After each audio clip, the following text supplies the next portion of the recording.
I'm Hannah, and I met John in college, and we clicked instantly. He was charming, funny, and ambitious. We got married right after graduation and started building our life together. When our daughter Sophie was born, I was over the moon. I poured all my love and energy into raising her, determined to give her the best start in life. I believed in setting boundaries and instilling discipline. Knowledge is power, I'd always tell her. Study hard and you'll go far. John, on the other hand, had a different parenting style. He'd shower Sophie with gifts, buy her sweets, and let her get away with things I wouldn't. "Come on, Hannah," he'd say. "Let her be a kid." It bothered me, but I figured we balanced each other out. As Sophie grew older, it became clear she was a daddy's girl. She'd run to John with her problems, laugh at his jokes, and light up when he came home from work. With me, it was all eye rolls and yes, mom in that tone, teenager's perfect. I'd bite my tongue, reminding myself that Sophie would understand when she was older. She'd see that my strict approach came from a place of love. But even at 17, Sophie remained firmly in her father's camp. It stung, but I consoled myself with the thought that I was doing right by her in the long run. Despite these small frustrations, I considered myself fulfilled. I had a successful career at a respected clinic, a husband who still made me laugh, and a daughter who, despite our differences, I adored. Life was good, or so I thought. Everything changed on a crisp autumn day. I was doing laundry, a mundane task I'd done 1,000 times before. As I emptied John's coat pockets, my fingers brushed against a piece of paper. I pulled it out, expecting a grocery receipt or a dry cleaning ticket. Instead, I found myself staring at a receipt from an upscale perfume store. The perfume listed was an expensive brand I'd never wear. Too floral, too sweet. John knew I preferred subtler scents. I stood there, the washing machine humming in the background, as 1,000 possibilities raced through my mind. Was it a surprise gift?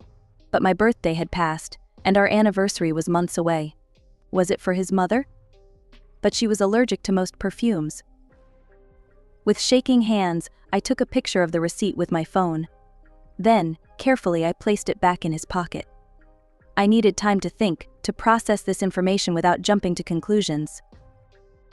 That evening, when John was in the shower, I checked his coat again. The receipt was gone. I kept my discovery to myself, not breathing a word to John or Sophie, but now that my eyes were open, I couldn't stop noticing things. It was like a fog had lifted, revealing a landscape I didn't recognize. John's late nights at work weren't new, but now they felt different. "Big project, honey," he'd say, kissing me on the cheek as he left. "Don't wait up," I'd nod and smile, all the while wondering who he was really meeting. His new haircut caught my attention too. He'd always been particular about his appearance, but this was different. Younger. Trendier. When I complimented him, he shrugged it off. Thought I'd try something new. The weekend fishing trips were the worst. Every other Saturday he'd load up his gear and head out to meet his buddies. "Fish are really biting lately," he'd say with a grin. I'd watch him drive away, wondering if he even owned a fishing rod anymore. Before finding that receipt, I hadn't connected these dots. Now they formed a picture I couldn't unsee. The thought I'd been avoiding burst to the surface. John had a mistress. I tried to shake it off. This was John, my John. The man who held my hand through 20 hours of labor. The guy who surprised me with flowers on random Tuesdays. He wouldn't cheat. But the doubt gnawed at me. I couldn't eat, couldn't sleep. I'd lie awake, listening to John's steady breathing, wondering if he was dreaming of her. One sleepless night, I found myself scrolling through Facebook. A name caught my eye: Mike Thompson. We'd gone to high school together, and I vaguely remembered he'd become a private investigator. Before I could talk myself out of it, I sent him a message. We met at a coffee shop across town the next day. I took a deep breath and spilled everything. The receipt, John's behavior, my suspicions. Mike listened without interrupting, his face neutral. Mike agreed to take the case. As I watched him leave, I felt a mix of relief and dread. Soon I'd have answers, but did I really want them? The next 3 weeks were the hardest of my life. I went through the motions, smiling at my patients, helping Sophie with her schoolwork, making small talk with John over dinner. But inside, I was a mess. Every time my phone buzzed, I'd jump, thinking it was Mike with news. Every time John came home late, I'd search his face for signs of guilt. Every time Sophie mentioned her dad, I'd wonder if she knew something I didn't. "You okay, Mom?" Sophie asked one evening, catching me staring blankly at the wall. "You seem off." I plastered on a smile. "Just tired, sweetie. Lots of clients this week." She didn't look convinced, but she let it go. I felt a pang of guilt for lying to her, but what could I say? Your dad might be cheating on me, and I've hired someone to spy on him.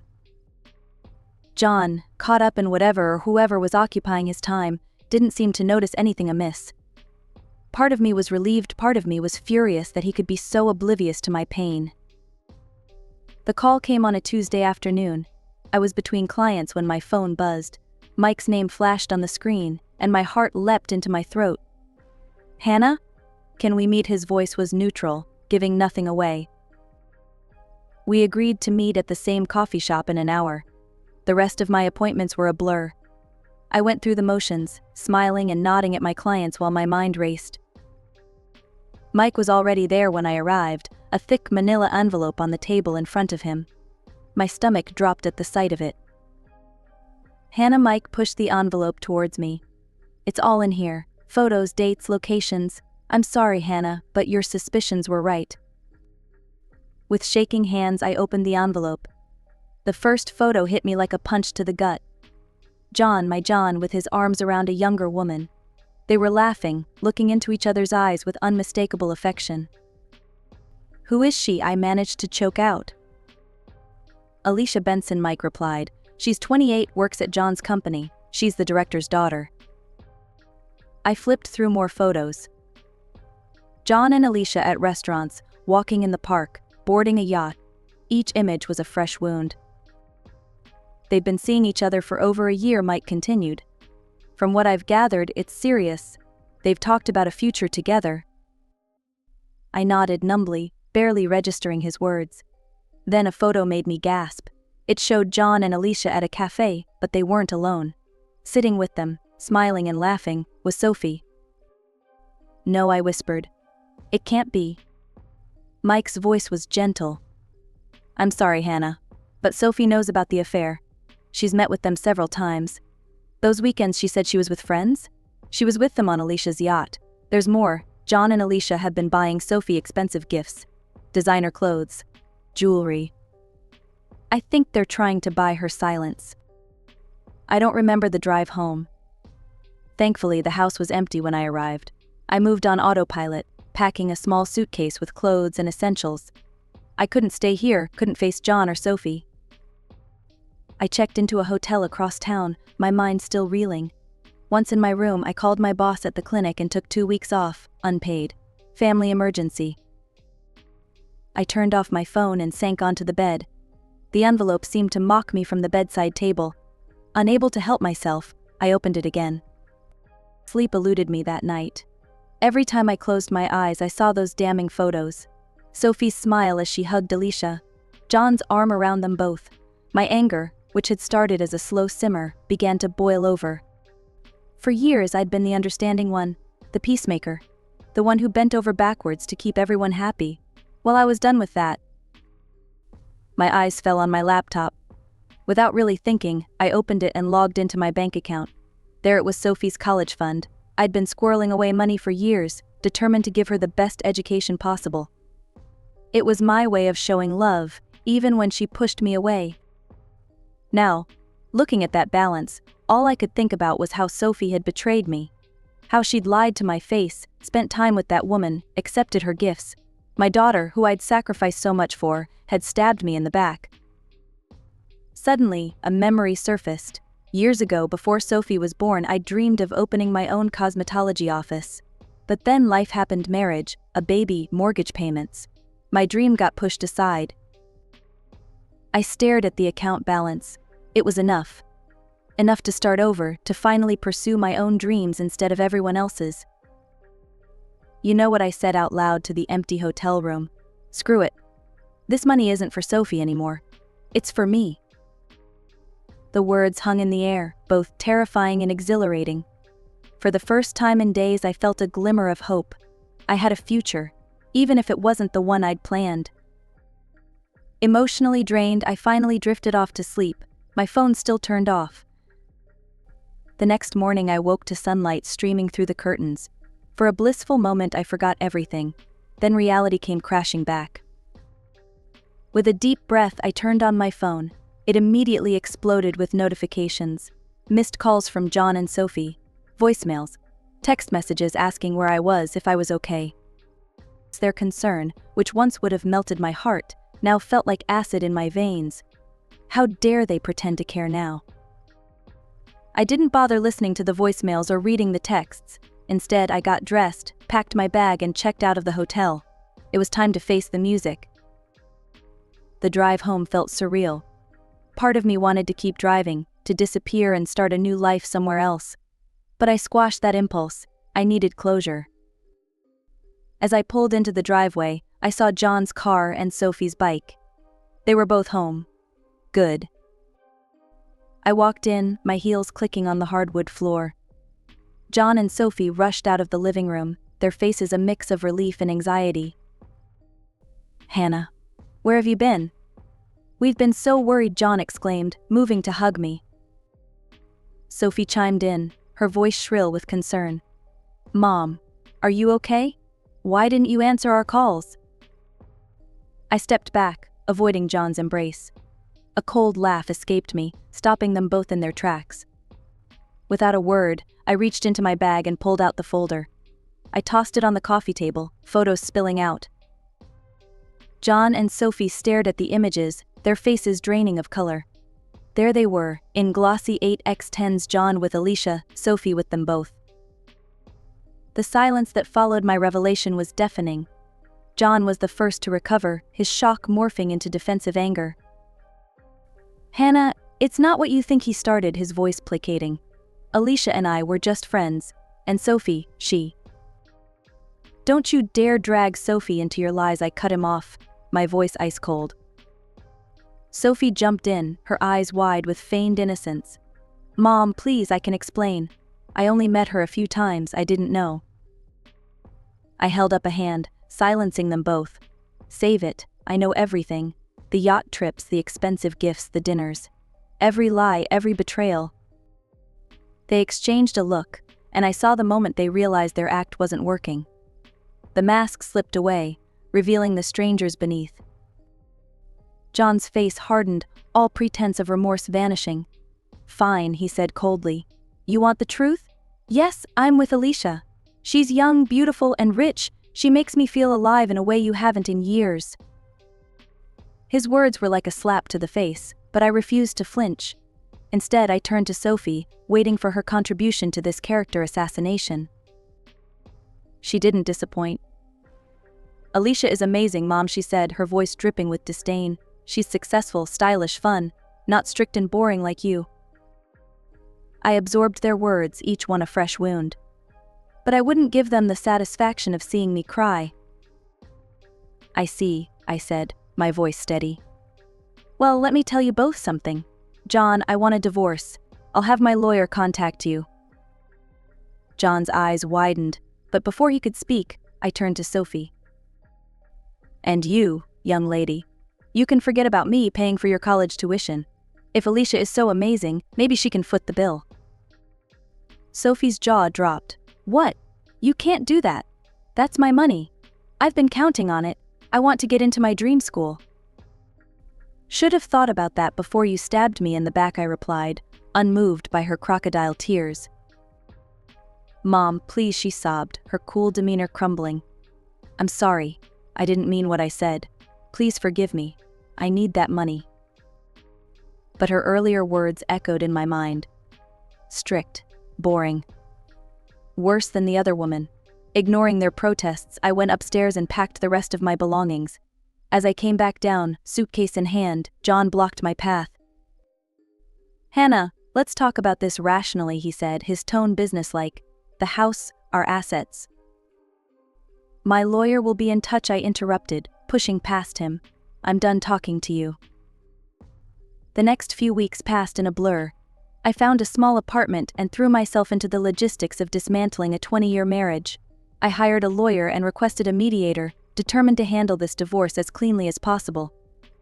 The last thing I wanted was a drawn-out, messy court battle. Sophie called incessantly at first. When I didn't pick up, she resorted to texts, then emails. Each message was a mix of apology and demand.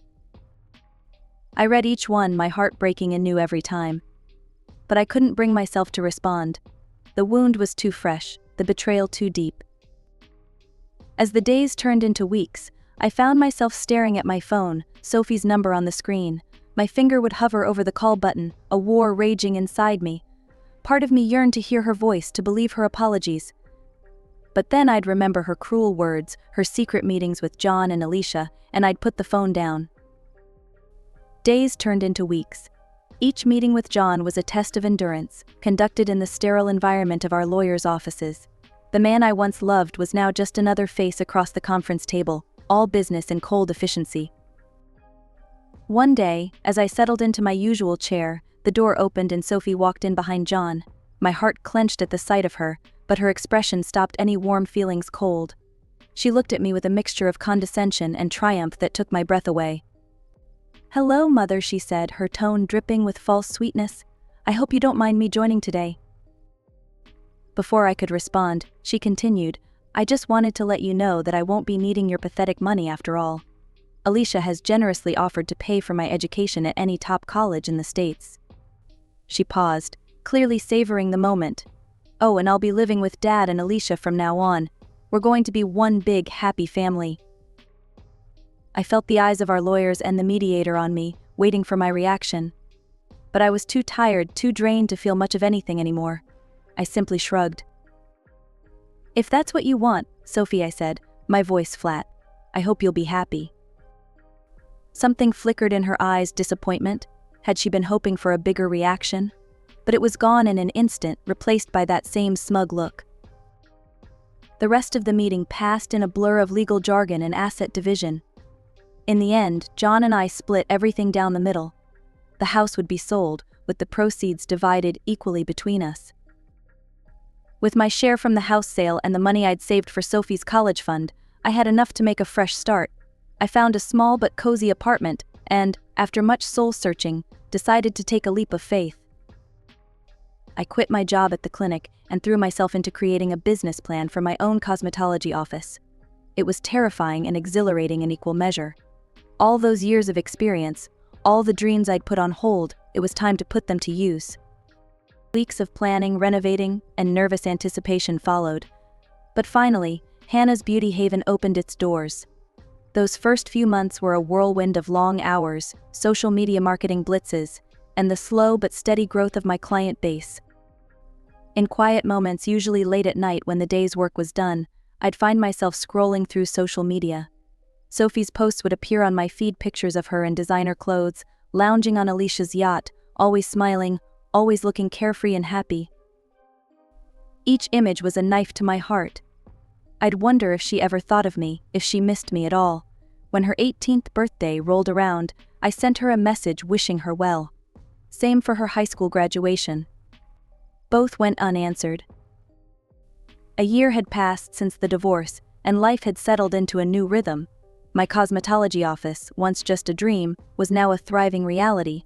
The steady stream of loyal clients from my clinic days, combined with a growing number of new faces, kept me busier than I'd ever been. I'd even hired 2 assistants to help manage the workload. On a sunny Tuesday afternoon, as I was finishing up with a client, my phone buzzed. It was my cousin, Sarah. "Hannah, you won't believe what I just saw," she said, her voice a mix of concern and disbelief.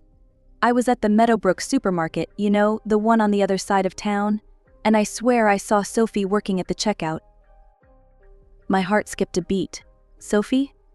Are you sure?" "Positive." She looked different, thinner, tired, but it was definitely her. I thanked Sarah and hung up, my mind reeling. Sophie, working at a supermarket. What about college? What about Alicia's promise to fund her education? That night, after closing the office, I did something I hadn't done in months. I looked up Sophie's social media. What I found shocked me. All her glamorous photos with John and Alicia were gone. There were no updates, no college move-in pictures, nothing.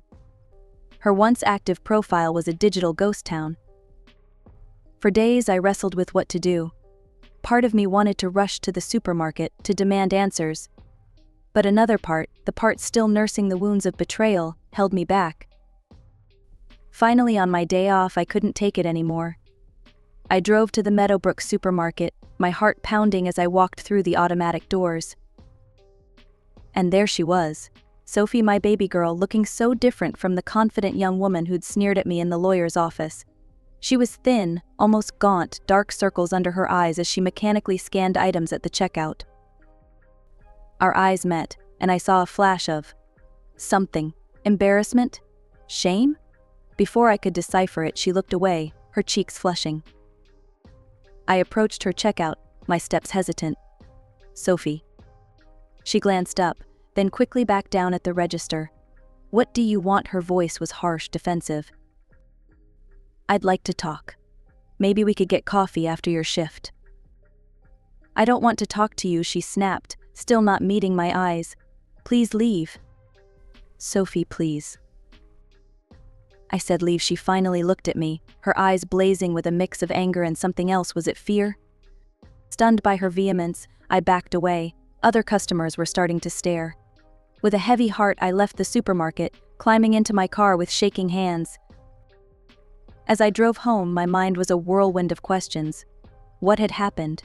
Where were John and Alicia? Why wasn't Sophie in college?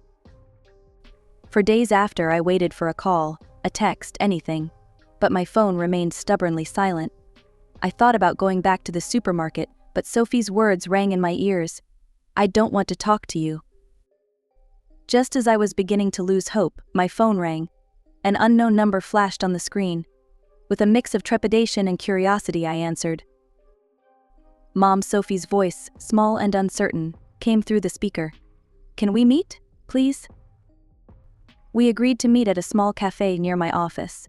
As I waited, my mind raced with possibilities. When Sophie walked in, my breath caught. She looked so different from the glowing, confident girl in those yacht photos, so much older than her years. We sat in silence for a long moment, the weight of unsaid words hanging between us. Finally, Sophie spoke, her voice barely above a whisper. "I'm so sorry, Mom, for everything." And then, like a dam breaking, the story poured out of her. At first, living with John and Alicia had been a dream. Designer clothes, yacht trips, promises of a bright future. But the honeymoon period didn't last. Alicia started making comments, Sophie said, her eyes fixed on her untouched coffee. Little digs about how much space I took up, how expensive I was. Then she told Dad I couldn't live with them anymore, that there was no money for college. I gasped. "But your father?" Surely he didn't agree. Sophie's bitter laugh was answer enough. He said I was an adult now, that I needed to stand on my own 2 feet. "They kicked me out, Mom. I had nowhere to go." "Why didn't you call me?" I asked, reaching for her hand across the table. She pulled away, tears in her eyes. I was so ashamed. And then I realized, this must be how you felt when we betrayed you. I couldn't face you after that. My heart broke for her, even as a small, petty part of me whispered, "Good. Now she knows how it feels." "I'm sharing a crappy apartment with a coworker," Sophie continued. "The supermarket job barely covers rent and food. I feel so useless." I wanted to wrap her in my arms, to tell her everything would be okay. But I knew it wasn't that simple. "Sophie," I said gently, "I'm so sorry you're going through this, but you're right, you did betray me. Actions have consequences, and this is something you need to work through." We both cried then, mourning the lost year, the broken trust, the pain we'd caused each other. As we parted, something had shifted between us. It wasn't forgiveness, not yet, but it was a start. That night I tossed and turned, Sophie's story playing on repeat in my mind. By morning I'd made a decision. I called Sophie. "I have a proposition for you," I said. "I need an administrator at my office. The pay's not great, but it's better than the supermarket. And maybe we can start rebuilding from there." There was a long pause. Then, "Yes, I'd like that. Thank you, Mom." It's been 6 months since that day. Sophie works at my office now, learning the business from the ground up. She's saving for community college, determined to make it on her own merit this time. Our relationship is a work in progress. There are good days and bad days, moments of connection and moments of tension. The trust we once had is slowly, painstakingly being rebuilt, one day at a time. As I watch Sophie greet a client with a warm smile, I feel a glimmer of hope.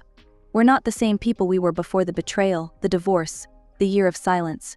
But maybe, just maybe, we can be something new. Something stronger,